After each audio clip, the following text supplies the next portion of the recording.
Visual checkup. This checkup is very useful because very often I was buying a guitar and went back home. I was checking the guitar and was looking a bit closer to it, and then I found out there's so many issues that I haven't seen during the deal. So this happens very often because sometimes the deal only takes a couple of minutes and you do not take the time really to watch this guitar carefully. And I want to show you some things that you could find out on buying guitar. With these guitars here that I bought, anything is okay, so I knew that they had some issues, so anything was fine. You see, I'm still learning. Let's take this guitar first. And we start checking the neck on the visual checkup. What you can check is here the action of the guitar. The action of the strings is very high. And you can see it here, that there is a big, let's say, bigger action here on the guitar, and you can have to find out on the visual checkup what is the problem with it. There are several reasons for this such an action, and if you check it, you start by grabbing on the first fret and on the last fret, and you know that the string itself is absolutely straight. So if you push these two frets here, you can find out what is the action in the middle. So if the action is quite high, then you can see that the neck itself makes a bow. Okay, so it's not straight, but it makes a bow. And then you can see if you can find out if the truss rod has any problems, because if you can see that the truss rod, I mean, here there's a cover on the truss rod, so you cannot see it. But can you see any marks from the wrench? So that gives you an advice that some people played on the truss rod for several times, so maybe there's an issue with the neck itself. Could be. Yeah. So is there any corrosion or whatever? So look at the truss rod if possible. Look if the neck is straight if possible. If the neck is straight and the action is high, so that could mean that here the fitting of the pocket doesn't work properly. So you can see here the line from the neck, and you can see the line from the body. Are they parallel or do they move a bit? So this could be a problem. The next step is if the action, or if this is okay, and if the curvature of the fret is okay, or of the neck, then you can find out here if there's a problem with the bridge, maybe. So, but there's things that you can find out if you watch at them. Neck. Look for the neck, and the most important thing on a neck are the frets. I can only tell you to push away the string, and then you have a better access to the frets. You can see it a bit better if there are any hints or scores or whatever marks on the frets, if they do work fine or if they look good. Do they have a flat top, or is the top rounded on the fret? Look at even in the higher strings, move it beside, take a closer look to the frets, yes, and find out if the fret is clean, has a flat top, or is it curved. Any marks, any whatever, so it gives you the idea what is the condition on the frets. Another thing is at the neck, at the headstock. You can see here the saddle. Take a look at the saddle. Here on this guitar, the saddle is broken here, so this position here is missing.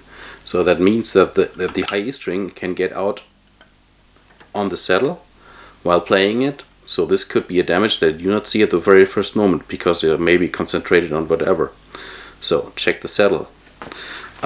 Check if the saddle, if the space here inside corresponds to the thickness of the string. Maybe someone was trying to make it a bit wider, so this could be a thing. Check on the mechanics. On older guitars, you can find out very often that these mechanics here have some problems. Missing screws, maybe. Yes, something is broken, something is missing here. So very often I found out that I was not able to check if all these things here on the mechanics, they do work properly. Are these connectors here, these lines here, are they straight? On this neck here you can see that the mechanics, someone screwed this mechanic above the others. So I do not think that this was normal. Maybe it is, but I don't think so. So you can see that this is the problem that you do not see at the very first moment. and sometimes these rings here, these white rings, they are broken or they're missed. You can see on this mechanic this ring is broken. So this is something, these rings you can buy them, but they are, let's say, a bit more expensive. So you pay some money for such a small ring. Check for these rings, okay? While moving the mechanics, you can find out if there's any play on it, or if you have direct access to change the tension of the string. Sometimes here are some bolts, not on this model, but some bolts screwed in here, so find out if all these screws are inside. Find out if you have here a lock. All the parts are there. The back of the neck, actually you do not turn a guitar like this, so very often you do not look at the back side of the neck. What you can easily do is take a look at it, take a closer look at it, use your fingernails, okay, and move over the surface, and you can quickly find out if there are any scratches, marks, whatever. Check out this line on the neck and the opposite line on the neck. I do have a guitar which was fallen from the stand, and it crashed on the floor here, or let's say on a corner or whatever, and I do have here a very big damage on the neck. Yeah, and this is something you can feel. You can see it, but you can feel it way more better. So move along to the fret and to the neck, and then you can find out if there's any scratches, whatever. So this is way easier to do it. Let's move to the body.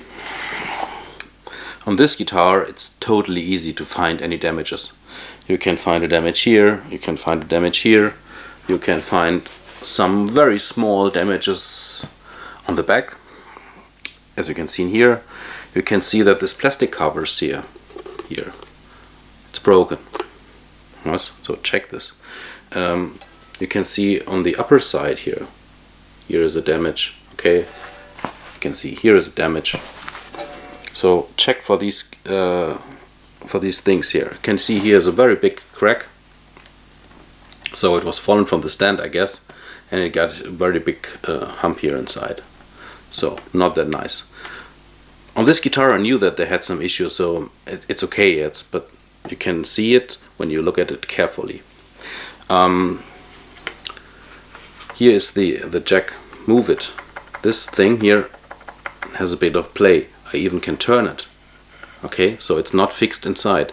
If you only put in a jack and you start playing the guitar, you do not quickly realize that this has some play and they can move it. But on the visual checkup you can find out if this is a problem or not. Typical stress cracks here in this pocket. I would say in guitars that have an age of, let's say, 20 or 30 years, I think this is normal. I think this was built in the 90s here, this guitar, and I've seen so many guitars that do have cracks here inside. You have to decide if this is only the crack in the varnish or this is a really crack here in the wood. Very often it's only in the varnish, because if you take off the neck and you put it back inside and you screw on these bolts here, then you get these cracks here. So this is my experience with it. Check for it. Actually 90% they are normal, but check if these are there or not. Okay, you can see it also on the other side. I have to move it a bit. Yeah, here are these cracks, so they are more or less normal. I can show you on the other guitar that these cracks can be a bit more interesting, because even here you can feel, if you go along, that this is a very big crack, and this is not only in the varnish but also in the wood. When I bought this guitar I knew that this has some issues, so I simply have to fix it.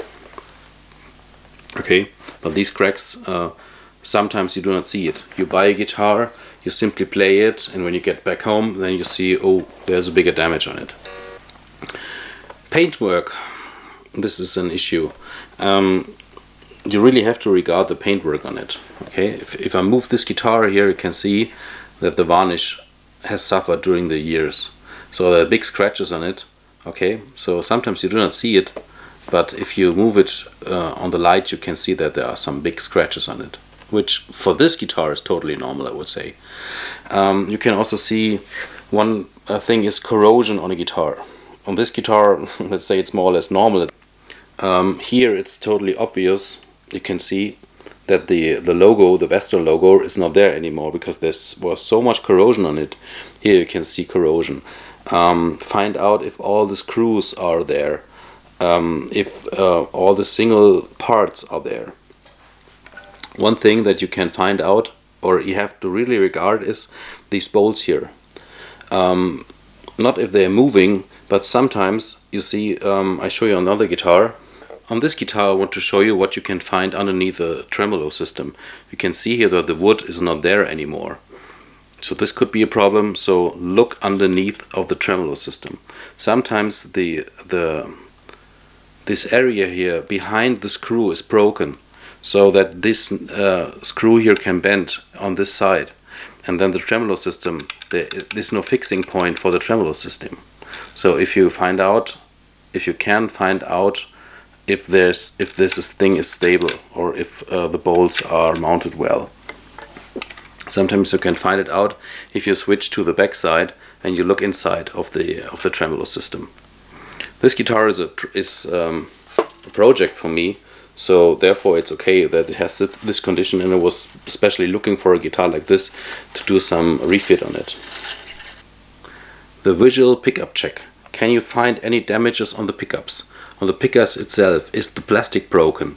Do you see that the wiring inside has a problem, or is there any corrosion in it? Here you can see some tape, and if you look inside of the tape, then sometimes you can see the coils inside, or the wiring, and then you can check if there's any corrosion on it.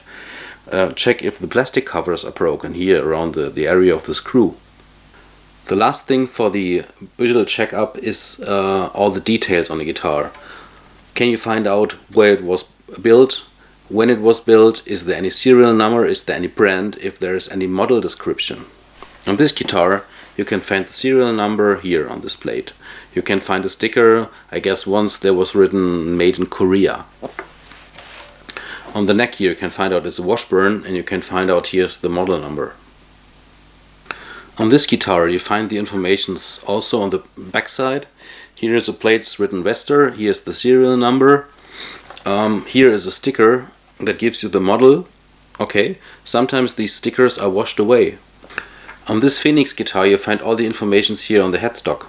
It's Phoenix, it's written where it was built, it's a serial number, so here are all these informations.